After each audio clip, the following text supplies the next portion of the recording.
ನನ್ನ ರಾಜಕೀಯ ಗುರುಗಳಾಗಿರ್ತಕ್ಕಂಥ ನಮಗೆಲ್ಲರಿಗೂ ಹಿರಿಯರಾಗಿರ್ತಕ್ಕಂಥ ಜನಾರ್ದನ ಪೂಜಾರಿ ಅವರನ್ನ ನಡೆಸಿಕೊಂಡಿರ್ತಕ್ಕಂಥ ಕಾಂಗ್ರೆಸ್ನ ರೀತಿ ನೀತಿಗಳಿದ್ದಾವಲ್ಲ, ಜನ ಕೋಪಗೊಂಡು ಅವರ ಶಾಪವು ಇವತ್ತು ನಮಗೆ ಫಲಕಾರಿಯಾಗಿದೆ. ಜನಾರ್ದನ ಪೂಜಾರಿ ಅವರ ಶಾಪವು ನಮಗೆ ಫಲಕಾರಿಯಾಗಿದೆ. ಕಾಂಗ್ರೆಸ್ಸಿನ 5 ವರ್ಷಗಳ ದುರಾಡಳಿತ, ಸ್ಮಾರ್ಟ್ ಸಿಟಿಯ ಮುಖಾಂತರ ಬಂದಿರತಕ್ಕಂಥ ಹಣವನ್ನು ಸರಿಯಾಗಿ ಉಪಯೋಗ ಮಾಡದೇ ಇರತಕ್ಕಂಥ ಅವರ ಬೇಜವಾಬ್ದಾರಿ ಆಡಳಿತದಲ್ಲಿ, ಅವರ ಒಳಗಿನ ಗುದ್ದಾಟ, ಮೇಯರ್ ಆಯ್ಕೆಯಲ್ಲಿ ನಡೆದಿರತಕ್ಕಂಥ ಜಂಜಾಟಗಳು, ಆನಂತರ ಬಂದಿರತಕ್ಕಂಥ ಹಣದಲ್ಲಿ ಮಾಡಿರ್ತಕ್ಕಂಥ ಭ್ರಷ್ಟಾಚಾರಗಳನ್ನು ನೋಡಿ ಜನ ಬೇಸತ್ತು ಇವತ್ತು ಕಾಂಗ್ರೆಸ್ ಮುಕ್ತ ಮಂಗಳೂರನ್ನಾಗಿ ಪರಿವರ್ತನೆ ಮಾಡಿದ್ದಾರೆ, ನಮಗೆ ಆಶೀರ್ವಾದವನ್ನು ಮಾಡಿದ್ದಾರೆ. ರಾಜಕಾರಣದಲ್ಲಿ ಷಡ್ಯಂತ್ರವನ್ನು ಮಾಡತಕ್ಕಂಥದ್ದನ್ನು ಕಾಂಗ್ರೆಸ್ ಇಂದ ಕಲಿಬೇಕು. ಬಹಳಷ್ಟು ಯೋಚನೆ ಮಾಡಿದ್ರು. ಶಾಶ್ವತವಾಗಿರ್ತಕ್ಕಂಥ ಮಂಗಳೂರಿನ ಮಹಾನಗರ ಪಾಲಿಕೆಯಿಂದ ಹಿಡಿಬೇಕು. ಮುಂದಕ್ಕೆ ಬರತಕ್ಕಂಥ ಹಣದಲ್ಲಿ ಇನ್ನಷ್ಟು ಭ್ರಷ್ಟಾಚಾರಗಳನ್ನು ಮಾಡಬೇಕು. ಅದಕ್ಕೋಸ್ಕರ ಮೀಸಲಾತಿಯಲ್ಲಿ ರಾಜಕಾರಣವನ್ನು ಮಾಡಿದ್ರು. ಮಂಗಳೂರಿನಲ್ಲಿ ಭಾರತೀಯ ಜನತಾ ಪಾರ್ಟಿ ಆಡಳಿತ ಬರಬಾರದು ಅಂತ ಹೇಳ್ತಕ್ಕಂಥ ಮೀಸಲಾತಿಯ ರಾಜಕಾರಣವನ್ನು ಕಾಂಗ್ರೆಸ್ ಮಾಡಿತು.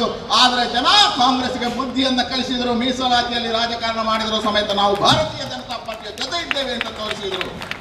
ಇವತ್ತು ನಮ್ಮ ಕಾರ್ಯಕರ್ತರ ಪರಿಶ್ರಮ, ಅವರ ಸಹಕಾರಗಳು, ಅಹೋರಾತ್ರಿ ದುಡಿತ, ನಮ್ಮ ಅಭ್ಯರ್ಥಿಗಳ ಒಳ್ಳೆತನ ಇದೆಲ್ಲವನ್ನು ಗುರುತಿಸಿ ಜನ ಆಶೀರ್ವಾದ ಮಾಡಿದ್ದಾರೆ. ಹೌದು, ಆದರೆ ಕಾಂಗ್ರೆಸ್ನಲ್ಲಿ ಬೇಸತ್ತು, ಕಾಂಗ್ರೆಸ್ಸನ್ನು ಧಿಕ್ಕರಿಸಿ, ಕಾಂಗ್ರೆಸ್ನಲ್ಲಿ ಹೋರಾಟ ಮಾಡಿ, ಕಾಂಗ್ರೆಸ್ನ ಅನ್ಯಾಯಗಳನ್ನು ಸಹಿಸದೆ ನಮ್ಮ ಪಾರ್ಟಿಗೆ ಬಂದು ದುಡಿದಿರ್ತಕ್ಕಂಥ ನಾಯಕರಿದ್ದಾರಲ್ಲ, ಇವರ ಪರಿಶ್ರಮವು ನಮಗೆ ಕೊಡುಗೆಯಾಗಿದೆ.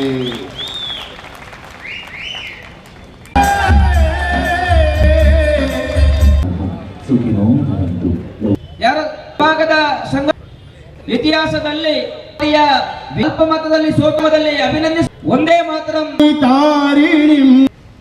ಭಾಜಪ ಕೇಂದ್ರ ಸರ್ಕಾರದ ಜನಪರ ನಳಿನ್ ಕುಮಾರ್ ಕಟೀಲ್ ರವರ ಸಂಘಟನೆಯ ಗೆಲುವು.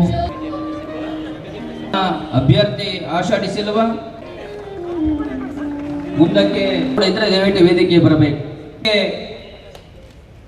4 ಜನ ವಿಜೇತ ಅಭ್ಯರ್ಥಿಗಳು ಬೇರೆ ಉತ್ತರದಿಂದ ಪಚ್ಚನಾಡಿಯಿಂದ ವಿಜೇತರಾಗಿರುವಂತಹ ಸಂಗೀತ ಆರ್ಕೋಟ್ಯಕ್ಕೆ ಹೇಮಲತಾ ರಘುಸಾಲಿಯನ್, ವಿಜೇತರಾಗಿದ್ದ ವನಿತಾ ಪ್ರಸಾದ್, ಅಭೂತಪೂರ್ವ ವಿಜಯ ದಾಖಲಿಸಿದ ಚಂದ್ರಾವತಿ ವಿಶ್ವನಾಥ, ಜಪ್ಪಿನ ಮೊಗರಿಂದ ವಿಜೇತರ ದೇವಿಯಲ್ಲಿ ಸುಂದರ್ ಬಂದಿದೆ ಎಂದು ಈ ಸಂದರ್ಭದ ಸುವ್ಯವಸ್ಥಿತ ನಮ್ಮ ಕುಡ್ಲ ಶೆಟ್ಟಿಯವರ ಪಾರದರ್ಶಕವಾದಂತಹ ಕೇಂದ್ರದ ಅನೇಕ ಯೋಜನೆಗಳನ್ನ, ರಾಜ್ಯದ ಜನಪರ ಯೋಜನೆಗಳನ್ನ ಆಗಿರುವಂತಹ ಸನ್ಮಾನ್ಯ ನಳಿನ್ ಕುಮಾರ್ ಕಟೀಲ್ ರವರು ನಡೆದಂತಹ ಚುನಾವಣೆಯಲ್ಲಿ